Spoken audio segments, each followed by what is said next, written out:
Não permita que o YouTube decida que informações você receberá. O YouTube está deletando nossos vídeos e lhe separando de uma fonte honesta de jornalismo. Garanta seu acesso ao conteúdo da NTD e separe um instante para se inscrever no nosso newsletter, para que, sem importar o que haja aqui, continue tendo acesso a uma fonte de notícias confiável.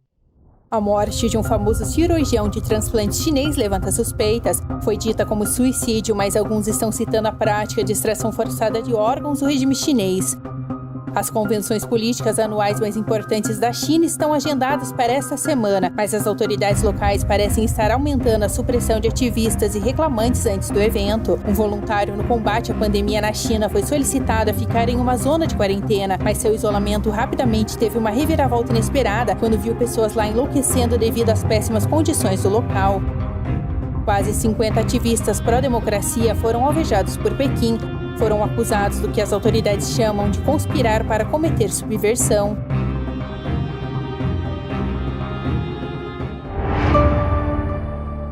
Bem-vindo ao China em Foco, eu sou Tiffany Maier. A morte de um famoso cirurgião de transplante chinês está levando a discussões. A mídia chinesa informou no domingo que o médico Zhang Youjin, de 57 anos, tinha acabado de morrer. Suspeita-se que ele tenha cometido suicídio pulando de um hospital, mas o hospital se recusou a confirmar a causa da morte. Reportagens citaram o cirurgião como uma figura heróica, apontando que ele realizou mais de 2.600 transplantes de fígado durante seus 20 anos de carreira. Alguns internautas chineses lamentaram sua morte, mas outros estão questionando os dados. Um internauta fez um cálculo. O número significa que o cirurgião fez mais de 130 transplantes por ano, ou um transplante de fígado a cada 3 dias. Outro internauta indagou de onde vêm todos esses fígados. Se Zhang realmente cometeu suicídio, ele não seria o primeiro cirurgião de transplante chinês a fazê-lo. Isso segundo reportagens anteriores da mídia chinesa. Em 2007, um famoso cirurgião que transplantava rins em um hospital chinês do exército em Xangai pulou do prédio hospitalar com 44 anos.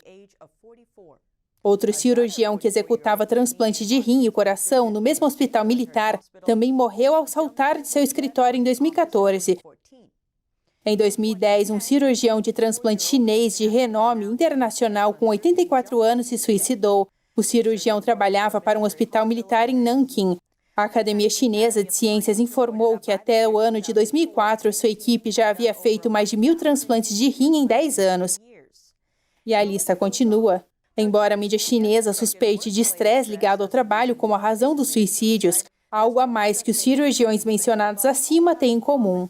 Todos são alvos de investigações por grupos de direitos humanos no Ocidente. Isso por seu suposto envolvimento na prática do regime chinês de extração forçada de órgãos. Em 2019, um tribunal independente concluiu que o Partido Comunista Chinês, ou PCC, é culpado de extração forçada de órgãos de dissidentes políticos e minorias religiosas. Isso inclui adeptos da prática de meditação Falun Gong e potencialmente uigures tibetanos e cristãos.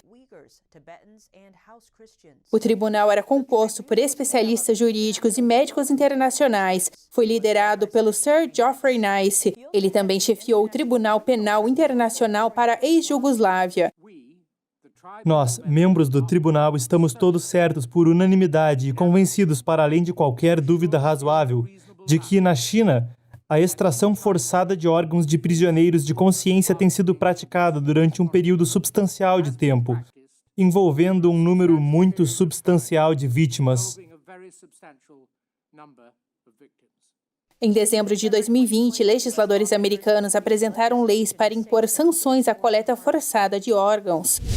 A conferência anual mais importante do Partido Comunista Chinês está chegando. É conhecida como as 2 sessões e está programada para o final desta semana. Mas o evento também traz uma onda de medidas extraoficiais com ele. O PCC tem o histórico de intensificar a sua supressão de opositores do regime antes de eventos importantes. Sequestro, prisão domiciliar, detenção ilegal e encarceramento são apenas alguns dos métodos usados para silenciá-los. Isso é especialmente verdade para ativistas de direitos humanos e peticionários ou aquelas pessoas procurando justiça com queixas às autoridades. As autoridades visam impedir que as queixas dos reclamantes cheguem aos oficiais de alto nível. Isso porque o número de reclamações de cidadãos apresentadas impacta diretamente as perspectivas de carreira para oficiais abaixo na hierarquia. Um veterano da província de Jiangsu, chamado Ju Yong-jan, contou ao Epoch Times sobre sua experiência sendo maltratado pela polícia. Ele explicou que planejava visitar seu advogado em Pequim no domingo, mas na estação ferroviária da cidade de Suzhou foi cercado por policiais e pelo diretor do escritório local de petições. A situação rapidamente se tornou violenta. Ele foi espancado e impedido de entrar no trem. De lá, os policiais forçaram Ju a entrar em uma viatura da polícia e o levaram para a delegacia. Ju disse que o imobilizaram e amarraram suas mãos atrás das costas, acrescentando que bateram nele até que perdesse o controle da bexiga. Ju suspeita que o departamento de polícia lá esteja em conluio com criminosos. Os policiais mandaram Ju de volta para casa tarde da noite. Depois ele notou gente vigiando sua casa, aparentemente para monitorá-lo. Depois de deixar o exército, Ju abriu um açougue. Em 2001, ele foi condenado a 6 meses de prisão devido a uma briga com o dono de uma loja vizinha no mercado. Ele disse que a outra parte subornou o promotor e o tribunal, corrompendo o julgamento. Mais tarde, ele levou suas queixas ao governo central em Pequim, reclamando contra o que ele chamou de sentença e tratamento injusto. Desde então, Ju foi preso em hospitais psiquiátricos 6 vezes e enviado a campos de trabalho 3 vezes, apenas por defender seus direitos. Em 2013, a polícia montou vigilância permanente em frente à casa de Ju. Guardas revezaram-se vigiando o local 24 horas por dia durante 4 anos. O monitoramento constante visava impedi-lo de ir para Pequim. Em 2018, Ju novamente foi posto em prisão domiciliar por apoiar os direitos de outros veteranos. Depois foi sentenciado a cerca de 2 anos de encarceramento. Depois de trabalhar como voluntário no controle da pandemia por cerca de 20 dias, o Sr. Chu foi convidado a entrar em quarentena. Ele nunca pensou que se tornaria um pesadelo. OneWay da NTD tem mais. Depois de trabalhar como voluntário em um centro de prevenção por cerca de 20 dias, o Sr. Chiu foi identificado como tendo contato de 2º nível com o vírus e teve de ficar em quarentena em 3 hospitais de campanha diferentes. Chiu disse que ficou por dias sem luz do sol nas instalações de quarentena e não havia banheiros lá. Ele também testemunhou pessoas enlouquecendo com o isolamento.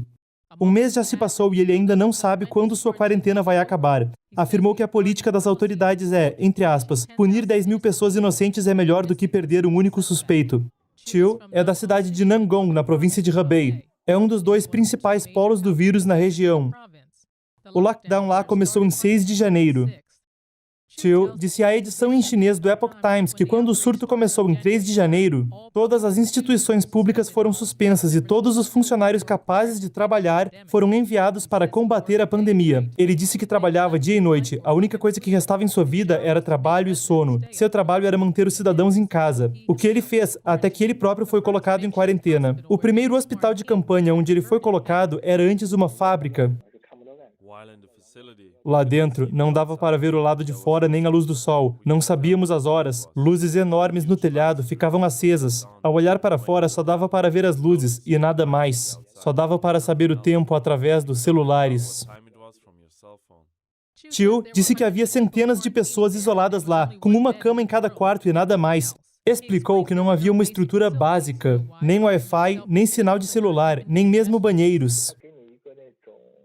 Eles davam um saco de lixo e uma banqueta. Os funcionários vinham e coletavam em um horário definido com uma lixeira especial para este fim. Eles coletavam uma vez por dia. Chiu também disse que as pessoas não podiam tomar banho lá porque não havia ralos ou água quente. Contou que seu colega não conseguia tomar banho havia 2 meses. Depois, ele foi transferido para outra zona de quarentena com banheiros, e ele disse que parecia o paraíso. Em alguns locais de quarentena, havia adultos com suas crianças. Alguns com 2 filhos pequenos. Às vezes, é só o pai com os filhos e a mãe está isolada em outro lugar. Eles separavam as famílias. Chiu contou que ouviu crianças gritando porque não suportavam a pressão e a separação. Às vezes, escutava adultos gritando também. Ele nos deu um exemplo de um homem que foi isolado lá sem motivo. Ele era um morador local e tinha feito quarentena em casa por 14 dias, sem entrar em contato com ninguém. No entanto, ainda assim o levaram para um isolamento em um hospital de campanha.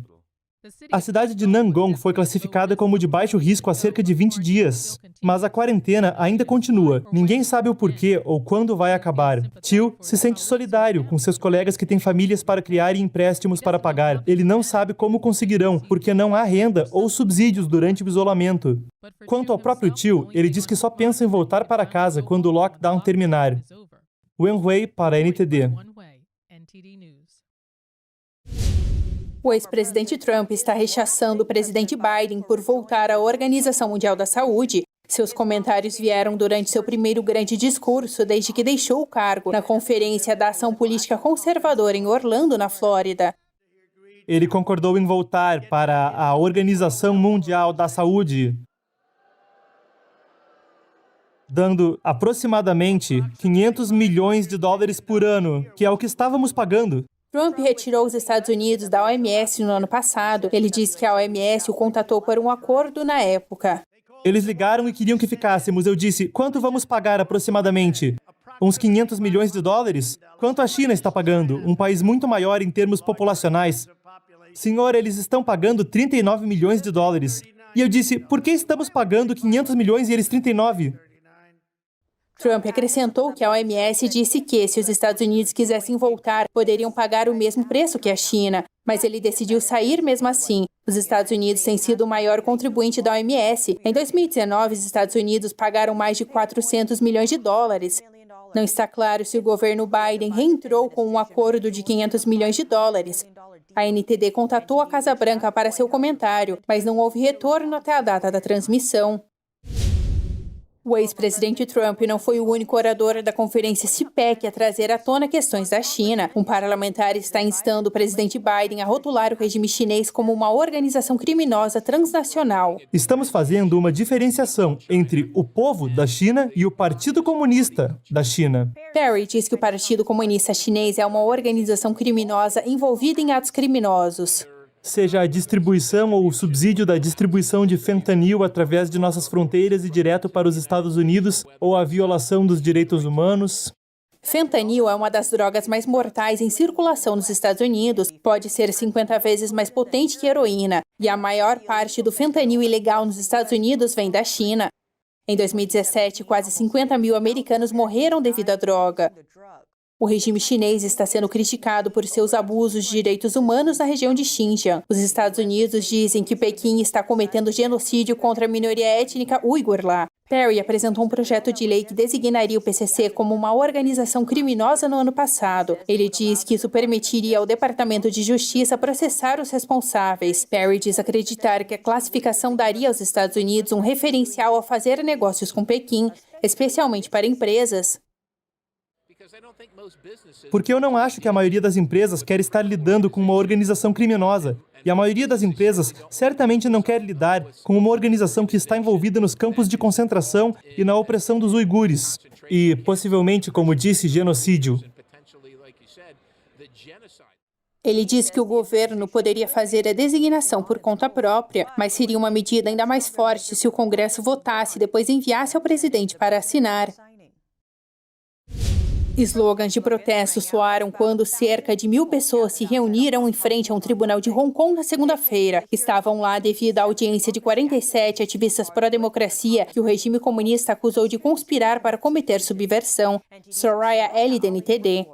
Centenas de manifestantes se reuniram do lado de fora de um tribunal de Hong Kong na segunda-feira. Data da audiência de 47 ativistas pró-democracia acusados de conspirar para cometer subversão. A segurança foi rígida, com mais de 100 policiais enviados. Manifestantes entoaram slogans. Muitos usavam preto, cor associada aos protestos anti-governo de 2019. Alguns gesticularam a saudação de 3 dedos, que se tornou símbolo de protesto contra o autoritarismo em Mianmar.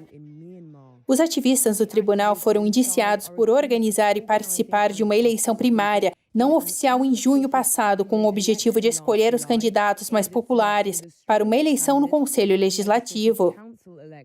As autoridades disseram que a votação informal era parte de um plano para derrubar o governo. Críticos dizem ser um sinal claro de que Hong Kong tomou rapidamente um rumo autoritário desde que Pequim impôs uma lei de segurança nacional em junho passado. Desde que a lei foi imposta, alguns parlamentares eleitos foram caçados, dezenas de ativistas foram presos e outros fugiram para o exterior.